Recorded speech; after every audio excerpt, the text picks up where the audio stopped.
Everyone আসসালামু আলাইকুম। আজকে দুপুরে আমি কি রান্না করলাম আপনাদের সাথে শেয়ার করি। ফার্স্টে আমি ঘরে পেঁপে ছিল, পেঁপেটা ভাজি করে নিছি।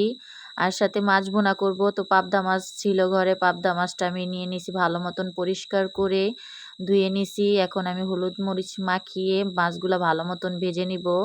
এই যে এখানে আমি এখন ভালো মতন হলুদ মরিচ মেখে নিলাম, মরিচটা দিই নাই সরি, আমি এখানে লবণ আর হলুদ দিয়ে দিছি। তো আমি ফ্রাই প্যানেও বসিয়ে দিছি, ফ্রাই প্যানে তেলগুলো গরম হয়ে গেছে।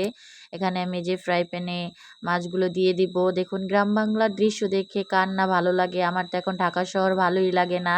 তো এখানে আমার এখন গ্রাম বাংলাই ভাল লাগে। আর যদি দেখি এমন সবুজ শেফালি ঘাসের দৃশ্য দেখে রান্না করতে খুবই ভালো লাগে আমার। তো কার কার ভালো লাগে অবশ্যই জানাবেন এরকম দৃশ্য দেখে। তো আমার পাবদা মাছগুলা ভাজা শেষ, তার মাঝে আবার আমি কুকারে ভাত বসাই দিছিলাম, ভাতটাও হয়ে গেছে। তো আমি যেভাবে চুলায় ভাত রান্না করি পাতিলা দিয়ে ঠিকা দিয়ে ভাতটা, আমি কুকারের ভাতও আমি সেভাবে ঠিকা দিয়ে করি, তা যে অনেক ঝরঝরা হয়। দেখুন অনেক ঝরঝরা হয়েছে। তো আমার ভাতও রান্না করা শেষ। এখানে আমি মশলাটা কষাতে দিছি, সাথে একটা আলু দিছিলাম।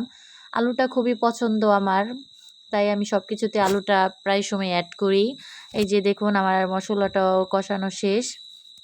এখন আমি ঝোল দিয়ে দিছি ভালো মতন, এই যে কষে ঝোলমোল দিয়ে এখন আমি এই যে মাছগুলোও দিয়ে দিব। তো আজকে দুপুরের মেনুই আমার ছিল পেঁপে ভাজি সাথে পাবদা মাছ ভুনা। দেখুন গ্রাম বাংলার দৃশ্যের সাথে রান্না করতে খুবই ভালো লাগে।